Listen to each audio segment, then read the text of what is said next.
Hello guys, welcome to our YouTube channel MKT classes. तो आज इस वीडियो में अपन पढ़ने वाले हैं क्लास 10 की NCERT maths chapter 9 some application of trigonometry. तो इसके क्वेश्चन सोल्व करने से पहले अपन इसका बेसिक कॉन्सेप्ट क्लियर करते हैं, क्योंकि कॉन्सेप्ट क्लियर करना बहुत ज़रूरी है। क्योंकि एग्जाम में क्वेश्चन कैसे भी घूम फिर के आ सकता है, कोई ज़रूरी नहीं है कि इन्हीं क्वेश्चनों में से आए। तो कॉन्सेप्ट क्लियर करना बहुत ज़रूरी है, क्योंकि मैथ में क्वेश्चन रट तो सकते नहीं है अपन। मैंने आपको एट चैप्टर में भी बताया कि ट्रिग्नोमेट्री एक राइट एंगल ट्रायंगल के रूल फॉलो करती है। ये राइट एंगल ट्रायंगल हो गया अपना, इसको अपन हाइपोटेन्स बोलते हैं। ये बेस होता है और ये परपेंडिकुलर होता है। ठीक है, एक रूल होता है इसमें, इसको मैं रिकॉल कर रहा हूँ। एट चैप्टर में पढ़ाया अपन ने वो रूल। पंडित बद्री प्रसाद हर हर बोले, ये होता है साइन थीटा, ये कोस थीटा, ये टेन थीटा, ये कोट थीटा, ये सेक थीटा और ये कोसेक थीटा। तो परपेंडिकुलर अपॉन हाइपोटेन्स होता है साइन थीटा, बेस अपॉन हाइपोटेन्स होता है cos theta, perpendicular upon base होता है टेन थीटा, फिर इसका अपोजिट बेस अपॉन परपेंडिकुलर हो जाएगा कोट थीटा, हाइपोटेन्स अपॉन बेस हो जाएगा सेक थीटा, हाइपोटेन्स अपॉन परपेंडिकुलर हो जाएगा कोसेक थीटा। तो इस एक्सरसाइज में अपन को करना क्या है कि कोई भी एक साइड अपन को क्वेश्चन में गिवन होगी। जैसे हाइपोटेन्स क्वेश्चन में अपन को गिवन है, परपेंडिकुलर फाइंड करना है। तो परपेंडिकुलर और हाइपोटेन्स इन दोनों के बीच में रिलेशन फाइंड करेंगे अपन। ठीक है, जैसे P अपॉन एच कर लेंगे या H अपॉन P कर लेंगे। ठीक है, तो P अपॉन एच क्या होता है? P अपॉन एच होता है साइन थीटा। तो यहाँ कर देंगे P upon H equal to sine theta. अगर H अपॉन P है तो क्या हो जाएगा? H अपॉन P क्या हो जाएगा? Cosec theta. अगर बेस गिवन है, हाइपोटेन्स फाइंड करना है, तो बेस और हाइपोटेन्स में रिलेशन फाइंड कर लेंगे। ठीक है, देखो हाइट्स एंड डिस्टेंस। देखो यहाँ कोई एक मीनार है या कोई पोल है। ठीक है, अब ये इसका टॉप पॉइंट है और ये बॉटम पॉइंट है इसका। ठीक है, अब ये ज़मीन है।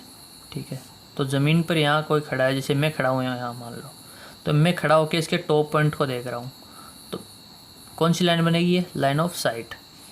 अब मेरी आँखों के सामने ज़मीन के पैरेलल एक हॉरिजॉन्टल लाइन और बनेगी। भाई मैं तो यहाँ खड़ा हूँ पर मेरी आँखें तो कुछ ऊपर है, तो आँखों के इक्वल में, आँखों के बराबर में ज़मीन के पैरेलल एक हॉरिजॉन्टल लाइन बनेगी। तो ये हॉरिजॉन्टल लाइन और ये लाइन ऑफ साइट है, जिस लाइन से मैं देख रहा हूँ, इन दोनों के बीच में जो एंगल बनता है होता है एंगल ऑफ एलिवेशन। ठीक है, तो नीचे से ऊपर देखते हैं तो कौन सा एंगल होगा? Angle of elevation. ठीक है, आ जाओ। अब देखो यहाँ कोई गर्ल्स खड़ी है ज़मीन पर, ये गर्ल्स यहाँ कोई पतंग उड़ रहा है उसको देख रही है। तो ये कौन सी होगी लाइन? Line of site. और ये आंखों के सामने इसके हॉरिजॉन्टल लाइन बन रही है इसके ज़मीन के पैरेलल। तो हॉरिजॉन्टल लेवल और लाइन ऑफ साइट के बीच में एंगल बन रहा है एंगल ऑफ एलिवेशन। अब आ जाओ, देखो ये कोई मीनार है। ठीक है, इस मीनार पर, यह बिल्डिंग पर बालकोनी में कोई गर्ल्स खड़ी है यहाँ देखो। तो ये गर्ल्स ऊपर से नीचे कोई बॉल पड़ी है उसको देख रही है। ठीक है, तो इसकी लाइन ऑफ साइट क्या है? ये मतलब इसकी आँखों की नज़रें इधर आ रही है। ठीक है, अब इसकी आँखों के सामने हॉरिजॉन्टल लेवल बनेगा इस लाइन के पैरेलल, मतलब ज़मीन के पैरेलल इसका हॉरिजॉन्टल लेवल बनेगा। तो इस हॉरिजॉन्टल लेवल और लाइन ऑफ साइट के बीच में जो एंगल बन रहा है उसको बोलते हैं एंगल ऑफ डिप्रेशन। तो ये एंगल ऑफ डिप्रेशन जितने डिग्री का होगा उतना ही डिग्री का ये एंगल होगा यहाँ पर, क्योंकि अल्टरनेट एंगल हो गया नहीं। छोटी कक्षाओं में आपने पढ़ा है कि दो पैरेलल लाइन, उनको अगर एक लाइन इंटरसेक्ट करे तो उनके अल्टरनेट एंगल इक्वल होते हैं। तो ऊपर से नीचे देखने पर कौन सा एंगल बनता है? Angle of depression. तो जितना एंगल ये होगा उतना ही होगा। अगर ये 30 डिग्री का है तो ये भी 30 डिग्री का ही होगा। अब देखते हैं question first. A circus artist is climbing a 20-meter long rope which is tightly stretched and tied from the top of a vertical pole to the ground. Find the height of the pole if the angle made by the rope with the ground level is 30 degree. तो देखो ये कोई पोल है, पोल के top से ground तक कोई रस्सी बांधी हुई है। ठीक है, तो रस्सी की लेंथ कितनी है 20 मीटर है। फिर आगे दिया है find the height of the pole, pole की हाइट फाइंड करनी है। If the angle made by rope with the ground level is 30 metre, तो रोप और ग्राउंड लेवल के बीच में एंगल कितना है 30 डिग्री का है। तो आपको वीडियो को पूरा देखना है, कहीं से भी वीडियो स्किप नहीं करना है ताकि आपको इजीली समझ में आ जाए। क्वेश्चन फर्स्ट है, ये पोल है, ये ग्राउंड ज़मीन है, इसके एक ये रस्सी बंधी हुई है, इसको मैं हाइपोटेन्स ले लेता हूँ, ये परपेंडिकुलर है और ये बेस है। ये आपको एग्ज़ाम में राइट नहीं करना है, मैं आपको समझाने के लिए बता रहा हूँ। ये एंगल बन रहा है 30 डिग्री का, ये 90 है यहाँ पर। इसकी हाइट लेंथ है इस रोप की 20 मीटर और ये हाइट फाइंड करनी है मेरे को पोल की। तो मैं इनको नेम दे देता हूँ A B C। तो हाइपोटेन्स गिवन है, परपेंडिकुलर फाइंड करना है, तो इन दोनों में रिलेशन फाइंड करना है अपन को। तो आ जाओ, पहले मैं हाइट दे देता हूँ इसकी। Let the height of pole be h metre. ठीक है, पोल की हाइट मैंने h मीटर ले ली। अब देखो आ जाओ, इन ट्राइंगल ABC फाइंड करना है मेरे को परपेंडिकुलर, तो मैं P/H ले लेता हूँ और मैं H/P भी ले सकता हूँ, कंफ्यूज नहीं होना है यहाँ पर बिल्कुल भी। तो P/H क्या होता है, देखो यहाँ से P/H होता है sine theta equal to sine theta. अब परपेंडिकुलर क्या है मेरे पास AB, हाइपोटेन्यूस क्या है मेरे पास AC equal to sine theta की वैल्यू है 30। ठीक है, तो AB है मेरे पास H, AB को मैंने H माना है ना, AC है मेरे पास 20 इक्वल टू साइन 30 की वैल्यू होती है 1/2। अब क्रॉस मल्टीप्लाई करना पड़ेगा, तो 2P equal to 20, sorry H माना था ना मैंने हाइट को, तो 2H इक्वल टू 20, तो H इक्वल टू 20/2, यहाँ से H इक्वल टू 10 मीटर, ये हाइट होगी 10 मीटर। अब देखो मैं आपको हाइपोटेन्स अपन परपेंडिकुलर के बताता हूँ। देखो हाइपोटेन्स अगर अपन हाइपोटेन्स अपन परपेंडिकुलर लें तो क्या हो जाएगा, हाइपोटेन्स अपन परपेंडिकुलर क्या होता है कोसेक थीटा। देखो यहाँ से हाइपोटेन्स अपन परपेंडिकुलर हो गया कोसेक थीटा, तो आंसर वही आना है। देखो हाइपोटेन्स क्या है AC, perpendicular AB equal to cosec 30, तो AC/AB इक्वल टू कोसेक 30 की वैल्यू 2, तो AC है मेरे पास 20, AB मेरे पास है H इक्वल टू 2। ठीक है, तो 2 के नीचे 1 राइट कर सकता हूँ मैं, करो cross multiply, 2H equal to 20, तो H इक्वल टू 10 मीटर हो गया। तो आंसर सेम ही आना है, तो मैं राइट कर दूँगा height of the pole AB equal to 10 metre, ये आंसर हो गया मेरा। सेकंड देखो, a tree breaks due to storm and the broken part bends so that the top of the tree touch the ground making an angle 30 degree with it the distance between the foot of the tree to the point where the top touches the ground is 8 metre, find the height of the tree. तो एक पेड़ है, वो तूफान के कारण टूट जाता है और टूट कर ग्राउंड पर आ जाता है, तो ग्राउंड के साथ में 30 डिग्री एंगल बनाता है। तो जहाँ ग्राउंड पर टच होता है वो है 8 मीटर दूर, जो ट्री का फुट है पेड़ है वहाँ से 8 मीटर दूर पे 30 डिग्री एंगल बनाता है। तो आपको क्वेश्चन को एकदम बारीकी से रीड करना है, उसके बाद में ही आपको डायग्राम बनाना है। अगर डायग्राम गलत हो गया तो पूरा क्वेश्चन रॉन्ग हो जाएगा। तो देखो सेकंड है, ये मान लिया कोई ट्री है मेरे पास, ठीक है, तूफान आने के कारण ये यहाँ से टूट के और इधर आ गया। ठीक है, तो ग्राउंड के साथ में एंगल बना रहा है 30 का, इसको मैं नेम दे देता हूँ A B C और D। तो जितनी साइड ये उतनी ये, क्योंकि ये पेड़ इधर से तो टूट के इधर गिरा है ना, तो देखो मैं यहाँ राइट कर सकता हूँ कि BC equal to CD, BC equal to CD ये राइट कर सकता हूँ मैं। और ये मेरे को हाइट फाइंड करनी है ट्री की, इसको मैं एच ले लेता हूँ। और let height of the tree be H metre. मैंने ट्री की हाइट को एच मीटर ले लिया। तो एच क्या है यहाँ पर, A C plus C D, A C plus C D, ठीक है। और सी डी किसके इक्वल है, बी सी के इक्वल है। तो अब मेरे को ट्री की हाइट फाइंड करनी है, तो मैं ये फाइंड कर लूँगा परपेंडिकुलर। बेस मेरे को गिवन है 8 मीटर कि ये पेड़ यहाँ से 8 मीटर दूरी पर टच होता है। तो बेस गिवन है तो परपेंडिकुलर फाइंड कर लूँगा मैं। बेस और परपेंडिकुलर में रिलेशन फाइंड हो जाएगा। तो in triangle A B C perpendicular upon base equal to tan theta. तो परपेंडिकुलर है मेरे पास ए सी,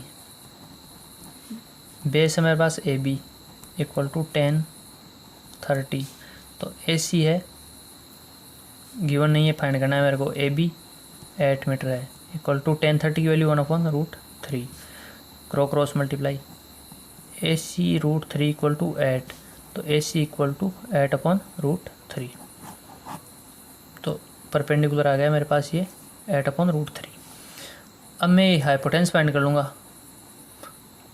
बेस और हाइपोटेंस में रिलेशन फाइंड कर लूँगा मैं। आ जाओ again triangle A B C. तो हाइपोटेंस अपॉन बेस, तो हाइपोटेंस अपॉन बेस होता है सेक थीटा।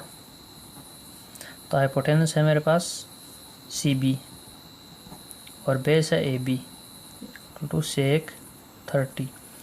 तो सी बी है और ए बी 8, सेक 30 की वैल्यू होती है 2/√3। Cross multiply C B √3 equal to 16। तो सी बी इक्वल टू 16/√3। तो सी बी इक्वल टू हो गया, अब देखो आगे क्या दिया, C B equal to, C B किसके इक्वल है, सी डी के इक्वल है। तो C B equal to C D, तो सी डी इक्वल टू भी हो जाएगा 16/√3। तो मेरे पास ये साइड आ गई, ये हो गई 8/√3 और ये हो गई 16/√3, क्योंकि जो सी बी साइड आई है वो सी डी के इक्वल है। तो अब मैं एच फाइंड कर लूँगा। तो H equal to C D plus A C. तो सी डी है मेरे पास 16/√3 प्लस ए सी है 8/√3। देखो यहाँ से ले लिया दोनों, तो ऐड करने पर हो जाएगा ये 24/√3। भाई नीचे डिवाइड में कभी भी रूट की वैल्यू नहीं छोड़ दे, तो ऊपर नीचे √3 से मल्टीप्लाई कर दो। तो हो गया 24/√3/3, 3 से कैंसिल हो जाएगा 8 टाइम। √3 को √3 से मल्टीप्लाई करने पर 3 हो गया। और देखो 8√3, ये आंसर हो गया। तो मैं राइट कर दूंगा height of the tree equal to 8√3 metre, ये हो गया। थर्ड क्वेश्चन है, देखो a contractor plans to install 2 slides for the children to play in a park. तो एक कॉन्ट्रैक्टर एक पार्क में 2 फिसल पट्टी बनाना चाहता है बच्चों के लिए, for the children below the age of 5 year, एक तो 5 साल से छोटे बच्चों के लिए। तो she prepares to have a slide whose top is a height of 1.5 metre. तो जो 5 साल से छोटे बच्चों के लिए जो फिसल पट्टी बनाना चाह रहा है उसकी हाइट है 1.5 metre and is inclined at the an angle of 30 degree to the ground. तो उसका ग्राउंड के साथ में एंगल बन रहा है 30 डिग्री का। Where is for the elder children, she wants to have a steep slide at the height of 3 metre and inclined at the angle of 60 degree to the ground. तो अबो 5 year 5 वर्ष से बड़े बच्चों के लिए जो फिसल पट्टी बना रहा है उसकी हाइट है 3 मीटर और एंगल है 60 डिग्री का। तो what should be the length of the side in each case.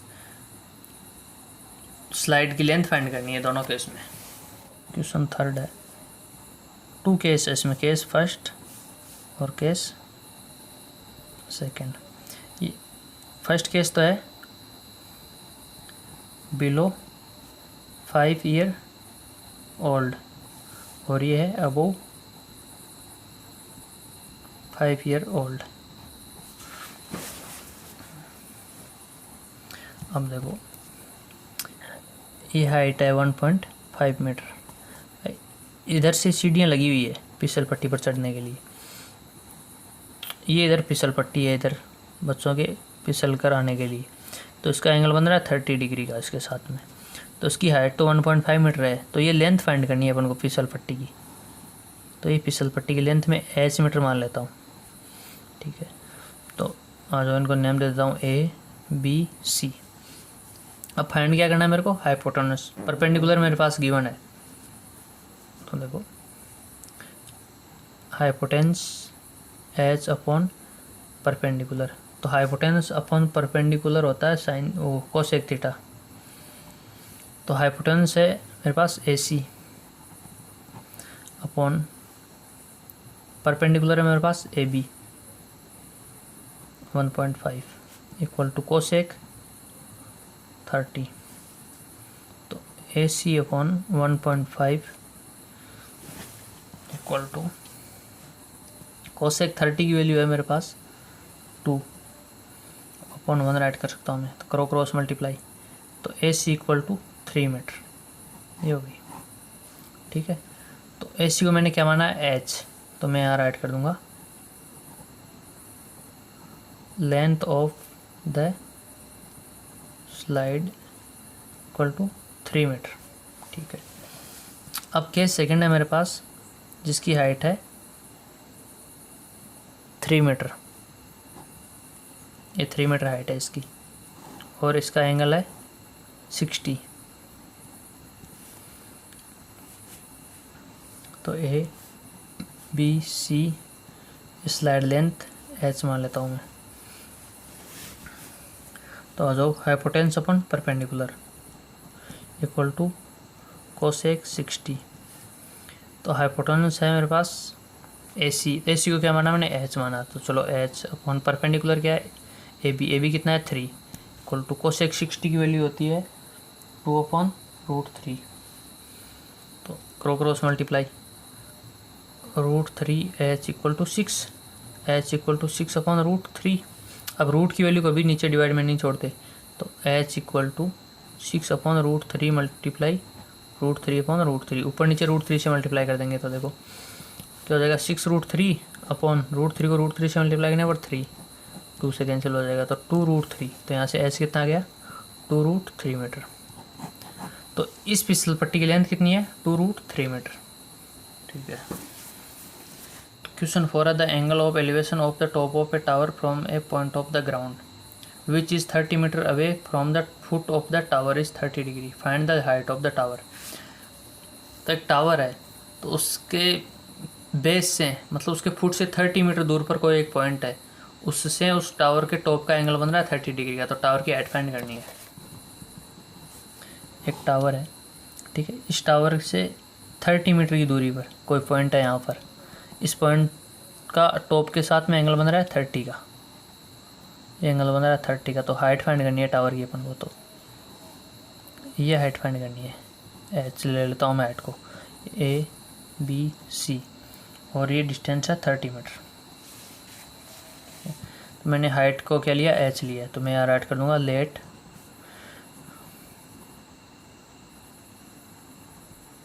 Height of the tree be h metre. Tree की हाइट मैंने h मीटर ले ली इन ट्राइंगल ABC। तो जो गिवन है और जो फाइंड करना है उनमें रिलेशन फाइंड कर दूंगा मैं। तो गिवन क्या मेरे को बेस रिलेशन और फाइंड करना है परपेंडिकुलर। तो परपेंडिकुलर और बेस में रिलेशन फाइंड करना है। तो perpendicular upon base equal to perpendicular upon base होता है tan थीटा। तो परपेंडिकुलर है मेरे पास AB अपॉन बेस है BC इक्वल टू tan 30। तो AB हो जाएगा यहाँ पर h, BC हो जाएगा 30 इक्वल टू tan 30 की वैल्यू होती है 1/√3। तो क्रॉस मल्टीप्लाई कर दो इनको h√3 equal to 30, h equal to 30/√3। अब भाई रूट की वैल्यू नीचे नहीं छोड़ते तो ऊपर नीचे √3 से मल्टीप्लाई कर देंगे। तो हो जाएगा 30√3/3। √3 को √3 से मल्टीप्लाई करने पर 3 से कैंसिल हो जाएगा 10 टाइम। tan √3 ये आंसर हो गया मेरे पास। तो हाइट ऑफ द पोल, यहाँ राइट कर लूँगा मैं। Height of the pole equal to 10√3 metre. Question 5 है, a kite is flying at the height of 60 metre above the ground. तो ग्राउंड से 60 मीटर की ऊंचाई पर कोई पतंग उड़ रहा है। The string attach to the kite is temporarily tied to a point on the ground. तो उसकी डोरी को ग्राउंड पर किसी पॉइंट से टाइट बांध दिया है। The inclination of the string with the ground is 60 degree. Find the length of the string. तो डोरी की लेंथ फाइंड करनी है, assuming that there is no slack in the string. मतलब उसकी डोरी में कोई ढीलापन नहीं है बिल्कुल ही, और एंगल बन रहा है 60 डिग्री का। क्वेश्चन 5 है, मान लिया यहाँ पर कोई काइट है, ग्राउंड से कितना है 60 मीटर अबव है, यहाँ उड़ रहा है। तो इस काइट को ग्राउंड पर एक किसी पॉइंट है यहाँ पर, यहाँ बांध दिया है रस्सी से, मतलब जो काइट की डोरी है उसको यहाँ से बांध दिया। तो इसकी हाइट लेंथ फाइंड करनी है अपन को, ABC ये पॉइंट दे देता हूँ मैं। एंगल बन रहा है 60 का, ठीक है। तो मैं डोरी की लेंथ को L ले लेता हूँ, ठीक है। तो let length of string be H metre. String की लेंथ मैंने H मीटर ले ली। In triangle ABC। अब मेरे को परपेंडिकुलर गिवन है, इसमें फाइंड करना है मेरे को हाइपोटेन्यूज। तो मैं इन दोनों में रिलेशन फाइंड कर लूँगा, परपेंडिकुलर और हाइपोटेन्यूज में। तो hypotenuse upon perpendicular equal to क्या, कोसेक थीटा। तो हाइपोटेन्यूज क्या है यहाँ पर, AC अपॉन परपेंडिकुलर है BC, कोसेक 60। तो AC है मेरे पास L, BC है मेरे पास 60। कोसेक 60 की वैल्यू होती है 2/√3। करो क्रॉस मल्टीप्लाई दे, तो क्रॉस मल्टीप्लाई करने पे हो जाएगा L√3 इक्वल टू 120। तो L इक्वल टू 120/√3। अब रूट की वैल्यू नीचे नहीं छोड़ते तो ऊपर नीचे √3 से मल्टीप्लाई कर देंगे। तो L इक्वल टू 120√3 अपॉन √3 को √3 से मल्टीप्लाई करने पर 3 हो जाएगा, 3 से कैंसिल हो जाएगा 40 टाइम। तो L इक्वल टू 40√3 मीटर, ये हो गया। तो लेंथ कितनी होगी स्ट्रिंग की, 40√3 मीटर। तो मैं यहाँ राइट कर दूँगा, length of string equal to 40√3 metre. Question 6 है, a 1.5 metre tall boy is standing at some distance from a 30 metre tall building. तो 30 मीटर ऊंची बिल्डिंग से कुछ दूरी पर एक लड़का खड़ा है। लड़के की हाइट है 1.5 metre. The angle of elevation from his eyes to the top of building increases from 30 to 60 as he walks toward the building. जब लड़का बिल्डिंग की तरफ बढ़ता है तो उसका एंगल 30 डिग्री से 60 डिग्री हो जाता है। पहले 30 डिग्री था, अब हो गया 60 डिग्री आगे बढ़ने पर। तो find the distance he walk toward the building. तो वह बिल्डिंग की तरफ कितनी दूरी चल कर आया। एक बिल्डिंग है, ठीक है, बिल्डिंग की हाइट है 30 मीटर। इससे कुछ दूरी पर एक लड़का खड़ा है, उसकी हाइट है 1.5 मीटर, ठीक है। अब ये यहाँ खड़ा होके इसके टॉप को देख रहा है, बिल्डिंग के टॉप को। तो इसकी आँखों के सामने एक हॉरिजेंटल लाइन बनेगी ये, ठीक है, जो ज़मीन के पैरेलल होगी। तो एंगल बन रहा है मेरा 30 डिग्री का। अब ये लड़का यहाँ से चलकर आगे आ जाता है, यहाँ आ जाता है मान लिया, तो यहाँ आने पर इसका एंगल हो जाता है 60 डिग्री का, ठीक है। अब मेरे को फाइंड करना है कि ये यहाँ से चलकर यहाँ आया तो कितनी डिस्टेंस कवर की इसने। तो इस डिस्टेंस को मैं x ले लेता हूँ और इस डिस्टेंस को मैं y ले लेता हूँ। नेम राइट कर लेता हूँ मैं ABCDEF।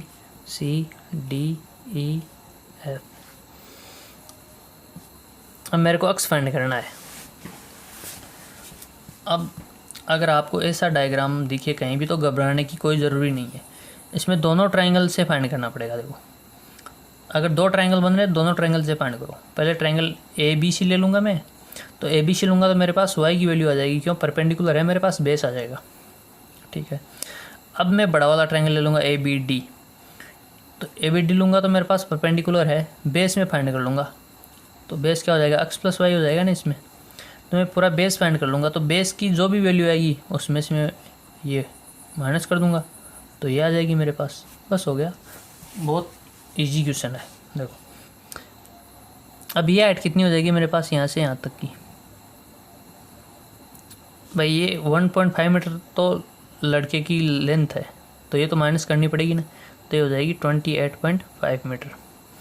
अब देखो A B equal to A F minus F B, तो ए एफ कितनी है 30 माइनस एफ बी कितनी है 1.5। भाई इधर से 1.5 है तो ए भी 1.5 होगी, तो ए बी इक्वल टू हो जाएगी 28.5 मीटर। ठीक है, अब आ जाओ। अब मैंने लिया D C equal to X metre और B C equal to Y metre. Let, ठीक है, इन ट्रायंगल ए बी सी, पहले मैं छोटा वाला ट्रायंगल ले लेता हूँ, तो मेरे को परपेंडिकुलर गिवन है, बेस फाइंड कर लूँगा। तो आ जाओ P upon B equal to, तो परपेंडिकुलर अपॉन बेस होता है टेन थीटा, तो परपेंडिकुलर मेरे पास है A B upon B C equal to 1060। हम देखो ए बी है 28.5 अपॉन बी सी है वाई इक्वल टू 1060 की वैल्यू होती है √3, तो √3/1 ले लूँगा मैं, क्रॉस मल्टीप्लाई करो, Y √3 equal to 28.5, Y equal to 28.5/√3, ये आ गई वाई की वैल्यू। अब मैं ट्रायंगल ले लूँगा ए बी डी।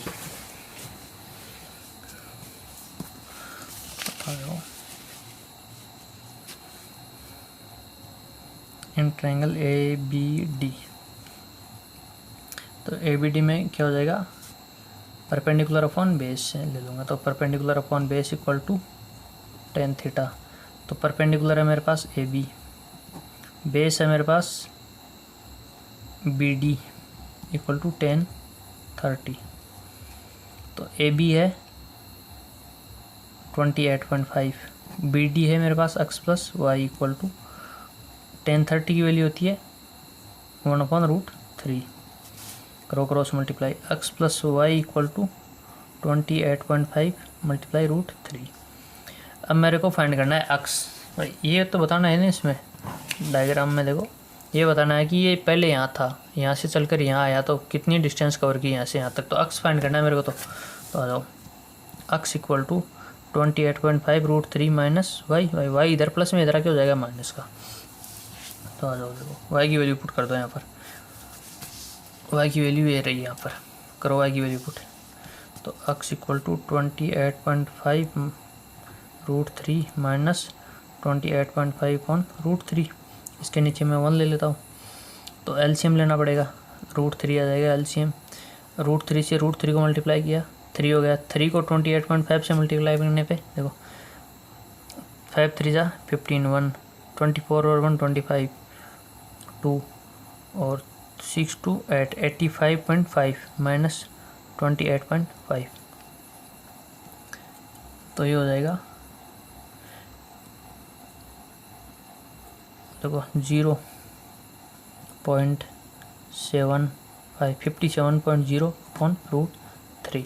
अब रूट की वैल्यू नीचे छोड़ दे, ऊपर नीचे √3 से मल्टीप्लाई और कर देंगे, तो 57 मल्टीप्लाई √3 अपॉन √3 को √3 से करने पर 3 से 57 कैंसिल हो जाएगा 19 टाइम, तो हो गया 19√3 मीटर। तो ये यहाँ से चलकर यहाँ आया तो कितनी डिस्टेंस कवर करनी पड़ी इसको, 19√3 मीटर। 7th है, from a point on the ground the angles of elevation of the bottom and the top of a transmission tower fixed at the top of 20 metre high building are 45 degree and 60 degree respectively, find the height of the tower. और 20 metre का tower है, यह height है इसकी 20 metre tower की, इसके ऊपर एक ट्रांसमिशन टावर और लगा हुआ है ये, तो इस ट्रांसमिशन टावर के बॉटम और टॉप से एंगल बन रहे हैं, तो तो ट्रांसमिशन टावर के बॉटम से एंगल बन रहा है एक तो ये 45 का, और इसके टॉप से बन रहा है ये, तो एक बन रहा है 45 का और एक बन रहा है 60 का।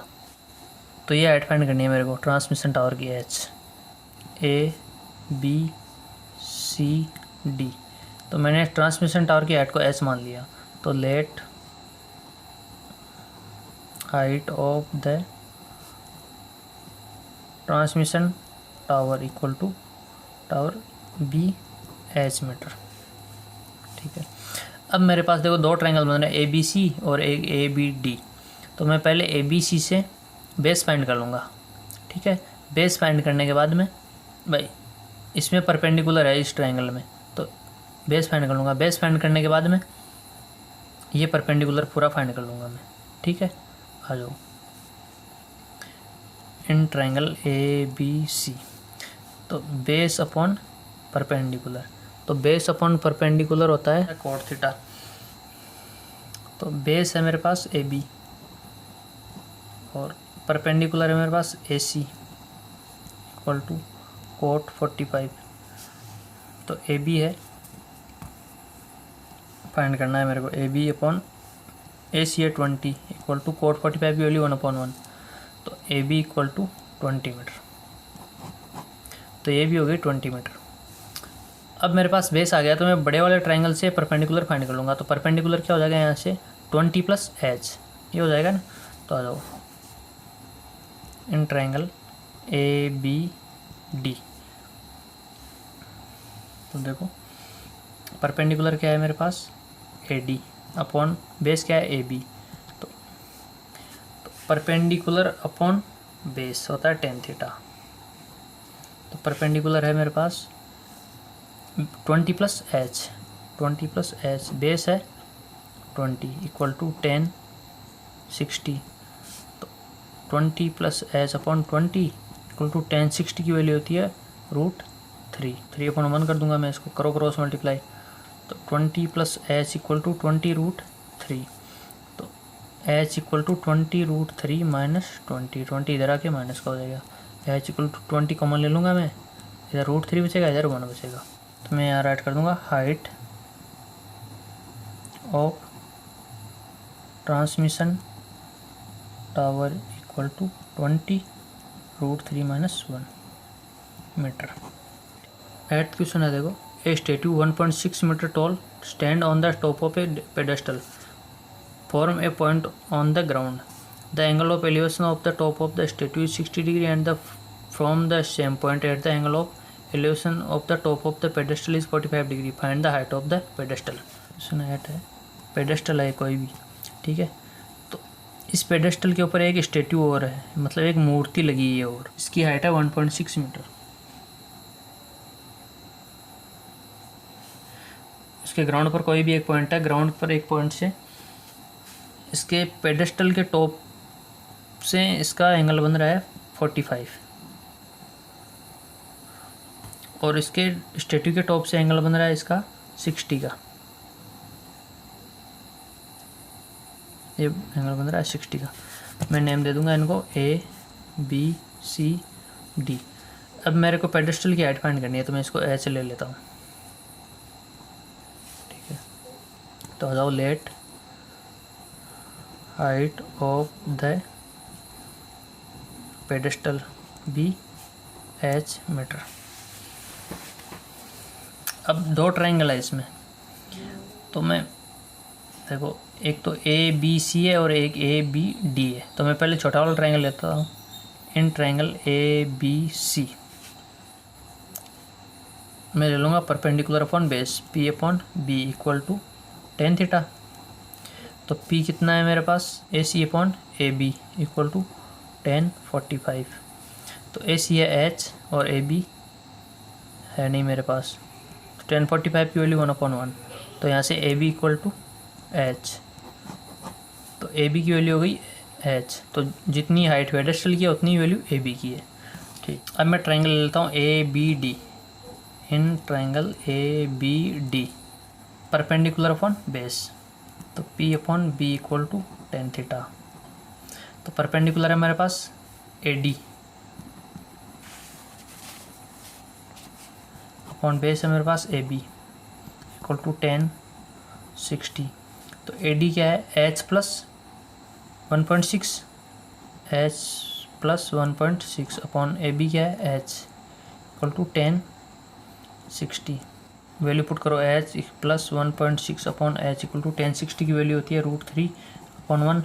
अब क्रॉस मल्टीप्लाई करो, H √3 equal to H plus 1.6, तो H इधर आके माइनस में हो जाएगा, तो H √3 minus H equal to 1.6। अब H कॉमन आ जाएगा इसमें से, तो √3 माइनस 1 इक्वल टू 1.6, ये हो गया। तो H equal to 1.6 upon √3 minus 1, ठीक है। अब रेशनलाइजेशन करना पड़ेगा, नीचे रूट की वैल्यू छोड़ते नहीं अपन कभी, तो देखो H equal to 1.6 upon √3 minus 1 multiply, sign change करके ऊपर नीचे मल्टीप्लाई कर देंगे, √3 प्लस 1 अपॉन √3 प्लस 1।